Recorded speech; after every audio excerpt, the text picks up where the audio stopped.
Hello everyone. I'm really getting many queries about SBI Apprentice. So I thought I have to clear the real picture about SBI Apprentice to you.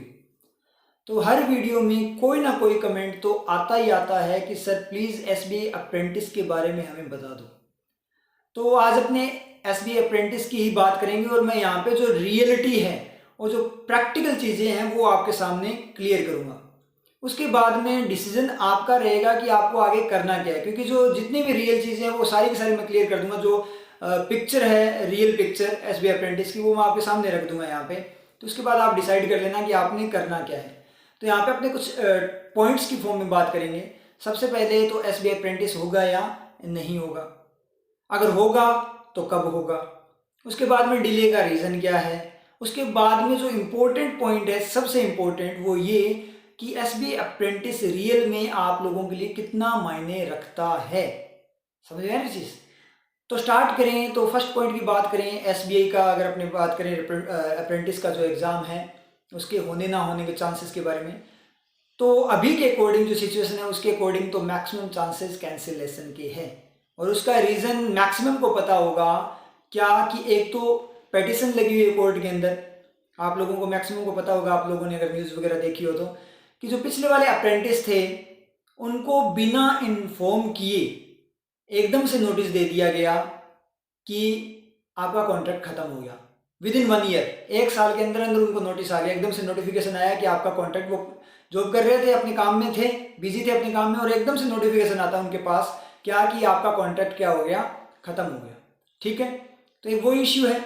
दूसरे issue की बात करें, important issue की, तो जो bank union है वो बिल्कुल भी खुश नहीं है एसबीआई अप्रेंटिस रिक्रूटमेंट से। अब बहुत सारे बोलेंगे कि इसको कैसे पता, ये एचआर डिपार्टमेंट से थोड़ी है। तो उस चीज़ के लिए एचआर डिपार्टमेंट का होना ज़रूरी नहीं होता, आपके कॉन्टैक्ट भी होने चाहिए कि आप के कितने कॉन्टैक्ट हैं। और वैसे मैक्सिमम पता है, लेकिन जिनको नहीं पता तो आपको पता होना चाहिए। मैं एक टीचर भी हूँ, ठीक है, एम्प्लॉय के साथ में एक टीचर भी हूँ, चलो वो इश्यू अलग है। और दूसरी बात ये है कि कोई भी एम्प्लॉय ऑर्गेनाइजेशन को जब ज्वाइन करेगा तो उस टाइम पे उससे मेंबरशिप ली जाती है यूनियन की, तो वो अपने आप बाय डिफ़ॉल्ट तभी से वो क्या हो जाता है, उसका मेंबर बन जाता है।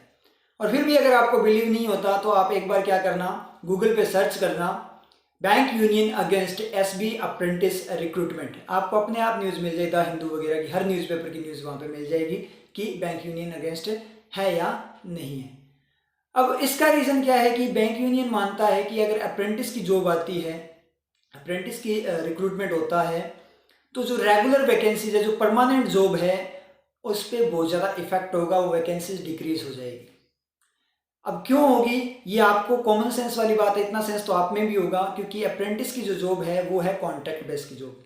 और कॉन्ट्रैक्ट बेस की जॉब में कोई भी ऑर्गेनाइजेशन होती है वो बहुत ज़्यादा इनपुट लेती है एम्प्लॉयज से, मतलब हद से ज़्यादा, उसकी लिमिट से भी ज़्यादा इनपुट लेती है, बहुत ज़्यादा काम करवाती है और हर टाइप का काम करवा देती है। साथ में अप्रेंटिस की बात करें तो यहाँ पे सैलरी पैकेज है वो भी बहुत ज़्यादा कम है। तो यहाँ पे तो बैंक को फ़ायदा ही फ़ायदा है। कैसे? काम ज़्यादा, डबल काम मिलेगा, उसके बाद में सैलरी भी कम देनी पड़ेगी, पैसा भी कम देना पड़ेगा। और इससे क्या होगा कि जब काम ज़्यादा हो रहा है तो जो रेगुलर वैकेंसीज है, जो परमानेंट जॉब है, उनकी वैकेंसीज की भी ज़्यादा ज़रूरत नहीं होगी, तो वहाँ भी वैकेंसीज कम देनी पड़ेगी। तो बैंक को तो हर तरीके से क्या है, फ़ायदा ही फ़ायदा है। ये चीज़ आप भी समझते हो। अब यहाँ पे अपने बात करें कि जो अप्रेंटिस की जॉब है वो आप लोगों के लिए कितना मायने रखती है, समझ में आ रही चीज़। तो उस पॉइंट पे बात करें, ये सबसे इंपॉर्टेंट पॉइंट रहेगा आप लोगों के लिए। तो मैं लिटरली आपको बता दूं, कॉन्ट्रैक्ट बेस की जॉब मुझे तो नहीं लगता आप लोगों के लिए कोई मायने रखेगी, क्योंकि जो मैं डेली देख रहा हूँ वही मैं प्रैक्टिकल आपके साथ शेयर कर रहा हूँ। यहाँ पे जो डेली रूटीन में मैं देख रहा हूँ ब्रांच के अंदर, जो कॉन्ट्रैक्ट बेस वालों के साथ मैं जो देख रहा हूँ, तो भाई उनसे हद से ज़्यादा काम करवाया जाता है, हर टाइप का काम करवाया जाता है, कोई भी लेवल का हो, जे लेवल का हो, पीओ लेवल, ऑफिसर लेवल, हर टाइप का काम उनसे करवा लिया जाता है। लेट तक उनको ब्रांच में रोका जाता है, ठीक है, और हर काम करवाया जाता है। तो वो मना भी नहीं कर सकते वहाँ पे, क्योंकि उनके पास कोई दूसरा ऑप्शन भी नहीं है, झक मार के उनको करना ही पड़ेगा, क्योंकि जॉब सिक्योरिटी नहीं है ना, रिस्क रहता है, कॉन्ट्रैक्ट बेस पे है, जॉब ना चली जाए डर रहता है, इसलिए उनको करना भी पड़ता है। उसके बाद में उनको टारगेट्स भी बहुत ज़्यादा मिलते हैं, जैसे एसबीआई कार्ड बनवाओ लोगों का, ठीक है, एसबीआई लाइफ इंश्योरेंस करवाओ, उसके बाद में पाई करवाओ, ये करो वो करो, पता नहीं क्या क्या करो, बहुत ज़्यादा कुछ, ठीक है।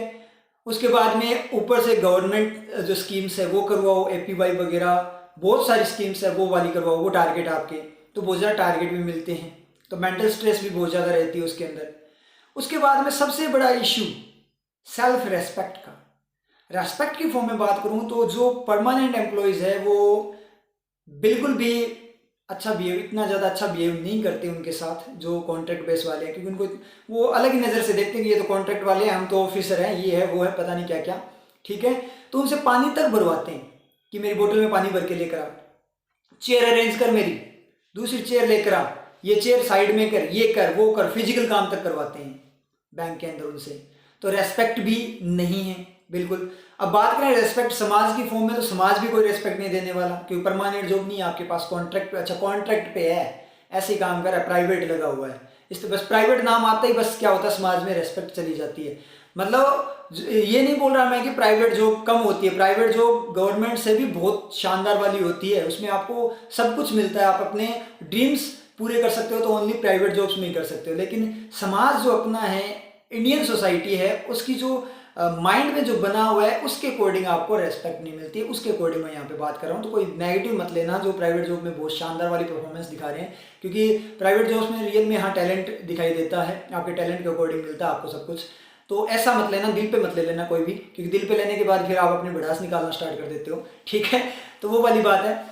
तो यहाँ पे आपको पता लग गया कि आपके लिए कितना मायने रखती हुई कॉन्ट्रैक्ट बेस की जॉब। तो मुझे तो नहीं लगता कि अप्रेंटिस आपके लिए एक बेटर ऑप्शन है। अब मैं यहाँ पे आपको कुछ पर्सनल एडवाइस देना चाहूँगा मेरी तरफ से, कि जब आप अप्रेंटिस की जॉब है, अप्रेंटिस के एग्ज़ाम को फाइट कर सकते हो, तो आप SBA JA के एग्ज़ाम को भी फाइट कर सकते हो, कोई ज़्यादा डिफरेंस नहीं है। समझ में आ रही है आप लोगों के?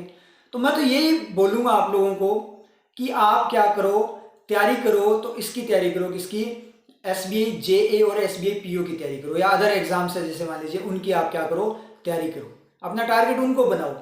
क्योंकि अगर बाई चांस अप्रेंटिस का एग्जाम होता भी है, तो जब आपकी प्रिपरेशन इतने हाई लेवल की होगी, तो अप्रेंटिस का एग्जाम तो आप इजीली उड़ा दोगे, कोई दिक्कत वाली बात नहीं है।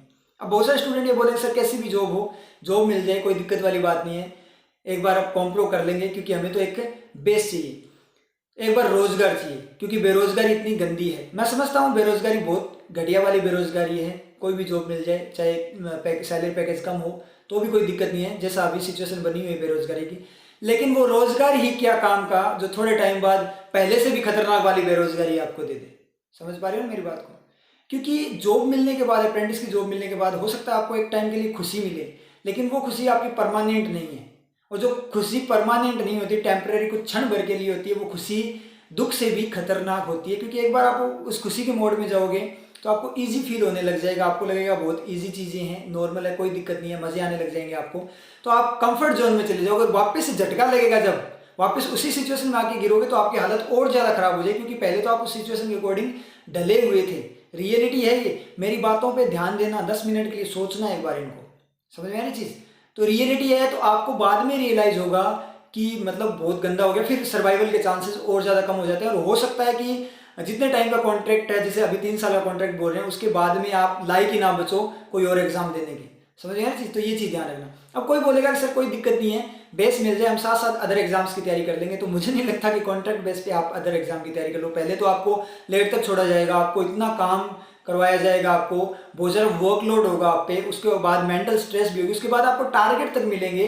तो आपके माइंड में तो मैक्सिमम ये रहेगा कि इस टारगेट को पूरा कैसे करूं, क्योंकि टारगेट अचीव करना इतना ईजी नहीं होता, एक बार आओगे तो पता लग जाएगा। समझ आए चीज़? उसके बाद में ये भी नहीं है कि टारगेट आपका कंप्लीट हो गया तो आप रिलैक्स हो गए, एक टारगेट कंप्लीट दूसरा तैयार रहता है, नया टारगेट आ जाए। क्यों? क्योंकि कॉन्ट्रैक्ट बेस पे तो इन्होंने यही करना है ऑर्गेनाइजेशन की, जितना निचोड़ सकते हो निचोड़ लो खींच के इनको, जितना काम ले सकते हो उतना काम ले लो इनसे। समझिए, यही रहता है, जितना निचोड़ना निचोड़ लो, क्योंकि खूब युवा है, खूब बेरोजगार बैठे, नए आ जाएंगे, फिर उनको निचोड़ देंगे, फिर नया, फिर उनको बिल्कुल फ्रेश उठाएंगे हर बार, 2-3 साल में फेंक देंगे चूस के उनको आम की तरह, ठीक है, चूसा उनको और फेंक दिया, और उसके बाद बिल्कुल फ्रेश वाले आए, फिर वापस उनसे काम लिया, फिर उनको चूस के फिर फेंक दिया, क्योंकि कमी तो है नहीं युवाओं की, और युवा सारे टैलेंटेड ही है, मैक्सिमम टैलेंटेड होते हैं। दिक्कत तो क्या है कि पॉलिसी नहीं है गवर्नमेंट की जॉब देने की उन्हें, उनके टैलेंट के अकॉर्डिंग। समझ पा रहे हो मेरी बात को? तो इसलिए आप JA और PO को टारगेट करो, उसके बाद अप्रेंटिस आएगा तो उसको अपने आप अपने क्या कर लेंगे, क्लियर करेंगे। अपने आप क्लियर हो जाएगा, कोई दिक्कत वाली बात नहीं है। तो अपना टारगेट हाई लेवल का रखो तो लो लेवल के टारगेट तो अपने आप अचीव हो जाते हैं। समझ में आ रही है आप लोगों की? तो भाई जो मुझे लगा कि आप लोगों के लिए इम्पोर्टेंट है, जो इम्पोर्टेंट बातें आप लोगों के साथ शेयर करनी चाहिए थी, मुझे लगा कि शेयरेबल है, आपके लिए काम आएगी आपके फ्यूचर में, तो वो चीज़ें मैंने आपको यहाँ पे बता दी। अब आगे आप लोगों का डिसीजन है कि आप लोगों ने क्या करना है। तो मैंने जो बताया आपको, रियल जो पिक्चर है वो आपके सामने खोल के रख दी। अब आगे आप सोच लेना क्या करना है। तो 10 मिनट के लिए एक बार एकांत में बैठकर आंखें बंद करके सोचना कि आप कौन सी सही डायरेक्शन में जा रहे हो या नहीं जा रहे। कहीं ऐसे तो नहीं कि जिस चीज़ को अपने अभी सब कुछ मान रहे हो वो आगे जाकर अपना सब कुछ खत्म कर दे। तो एक बार थोड़ा सा इस बात पे गौर कर। Okay, all the best.